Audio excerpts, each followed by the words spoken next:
The vast command center of Earth's United Defense was unusually tense as General Carter Blake stared at the large, holographic display of the alien envoy, an imposing figure with sharp features and cold, calculating eyes. The room buzzed with the muted conversations of Earth's top military leaders, gathered to hear the Galactic Empire's demand. "General Blake," the envoy's voice boomed, distorted slightly by the translation device, "the Empire has decreed that your planet will surrender 20% of its human population as tribute. Failure to comply will result in immediate and total annihilation of your world." Around General Blake, the room fell into a shocked silence. Admiral Johnson, a seasoned naval officer, was the first to speak. "This is preposterous. We cannot just hand over millions of our people to these monsters." General Blake nodded grimly, turning back to the hologram. "And if we refuse? What then, Envoy Zorath?" Envoy Zorath's eyes narrowed. "Then Earth will face the full might of the Galactic Empire. You have 72 hours to deliver your decision." The hologram flickered and vanished, leaving the room in stunned silence. General Blake turned to his assembly. "Ideas, gentlemen. I want options." Colonel Ramirez, head of strategic operations, stepped forward. "Sir, if we may consider a covert strike, we have the technology to mask our warheads as merchant vessels. A surprise attack could cripple their local outpost and give us a fighting chance." Admiral Johnson frowned. "It's a massive risk, Carter. If we fail, it's all-out war. And if we do nothing, we lose our sovereignty, or worse," General Blake countered. "We may not have another choice." Dr. Adrian Hayes, Earth's leading expert on interstellar weaponry, added, "The nukes we've developed can be adapted for space warfare. We just need to get them close enough to their outpost." General Blake considered this, his jaw set. "Prepare the operation. Hayes, work with Ramirez. Johnson, I need you to coordinate the fleet to be ready for any counterattacks. This is a gamble, but it's one we must take." The men nodded, the weight of their decision heavy in the room. As they dispersed to set their plans in motion, General Blake lingered, staring at the now blank display. He whispered to himself, "For Earth's freedom, we stand united." Preparations began under the utmost secrecy. Ships were quietly refitted, nukes were carefully mounted, and crews were briefed under the cover of darkness. Earth was not going to bow to the Galactic Empire. It was going to fight. In the depths of Earth's newly commissioned orbital dock, a flurry of activity buzzed as General Carter Blake oversaw the retrofitting of civilian spacecraft into covert war machines. Each ship was being equipped with nuclear warheads, ingeniously disguised as common cargo to evade the Empire's scrutiny. Admiral Johnson surveyed the work from a gantry above the dock, his eyes narrowing as he noted every detail. "These ships need to pass as civilian traders. Any sign of militarization and we'll be sitting ducks," he called down to Captain Harris, who was coordinating the retrofitting efforts on the ground. "Yes, sir," Harris replied, wiping sweat from his brow. "We've hidden the launch mechanisms within the cargo bays, and all military signatures are cloaked. They'll look like any other merchant vessel to their scanners." General Blake joined Admiral Johnson on the gantry, watching the teams at work. "How confident are you in the cloaking tech, Harris?" "Very confident, General," Harris responded. "We've tested it under the toughest conditions. It's solid." General Blake nodded, but his expression remained tense. "And our pilots, are they ready for this kind of operation?" "We've selected the best, sir," Johnson interjected, his voice firm. "They know the risks, and they're committed. We've run simulations, and they've performed beyond expectations." Meanwhile, in a secure briefing room, Colonel Ramirez and Dr. Hayes were deep in discussion over the strategic deployment of the nuclear weapons. Hayes had a holographic map of the galaxy displayed, pointing to the Empire's nearest outpost. "The outpost is heavily fortified, but its sensor array has a blind spot here and here," he indicated, marking the spots on the map. Ramirez leaned in, studying the map intently. "If we approach from these angles, we minimize our exposure to their defenses. It'll give us the element of surprise we need."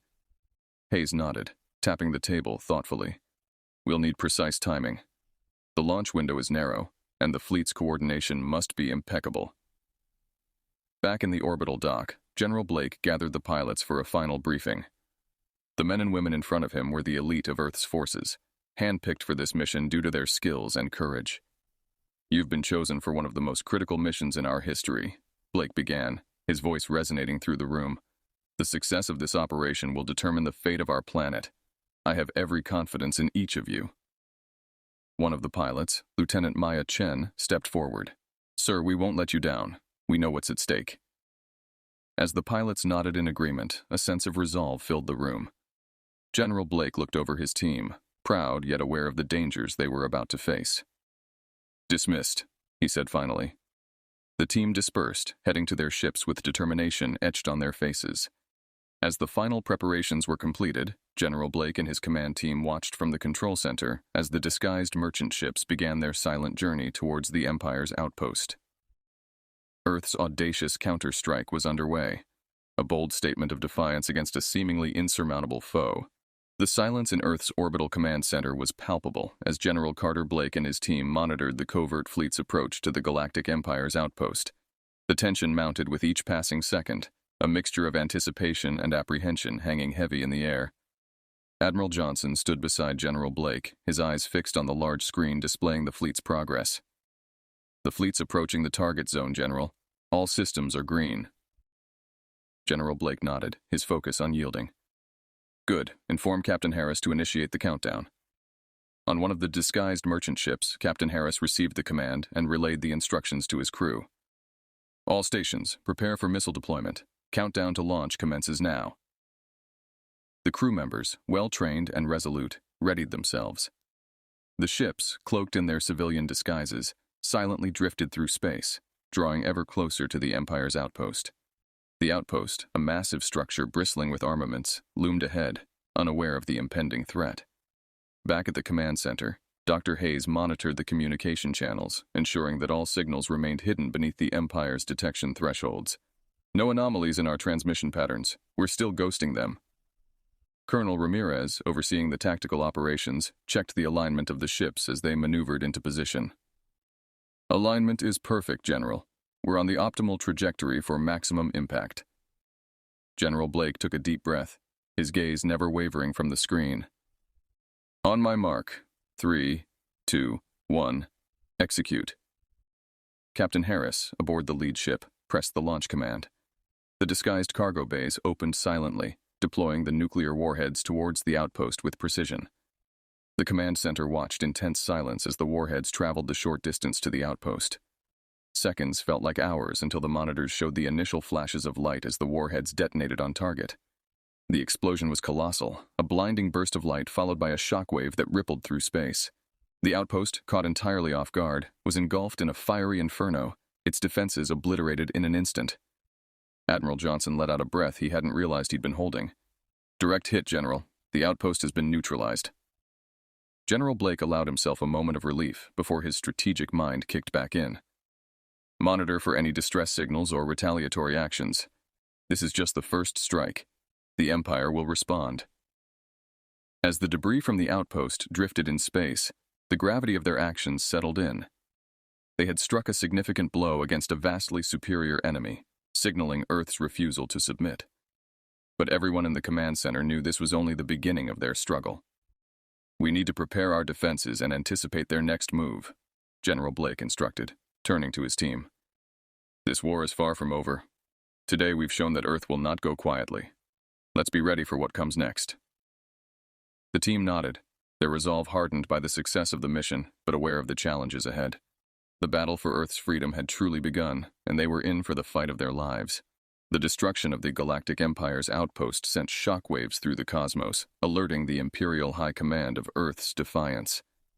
In a cavernous war room on the Empire's central warship, commanders watched the last feeds from the obliterated station, their faces grim with anger and disbelief. "The humans dare to strike us directly," barked the Supreme Commander, his voice echoing off the metallic walls. "Prepare the fleet. We will crush this rebellion once and for all."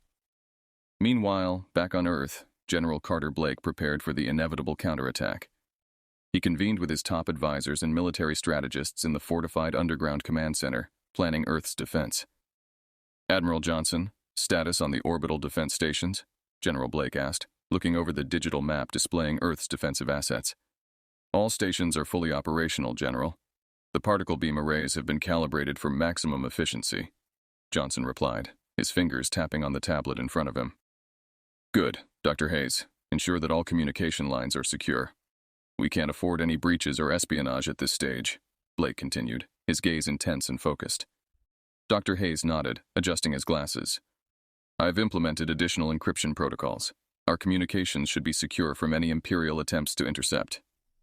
General Blake then turned to Colonel Ramirez, who was coordinating ground-to-air defense units. Colonel, what's the status on our drone fleets? Drone fleets are on high alert, General. We've deployed additional units around key cities and infrastructure points. They're programmed to engage any incoming threats automatically, Ramirez reported. As Earth braced for the onslaught, the Empire's fleet, a formidable array of warships, advanced through space with terrifying speed and precision. The lead warship, carrying the Supreme Commander, entered Earth's orbital range, its weapons charging ominously.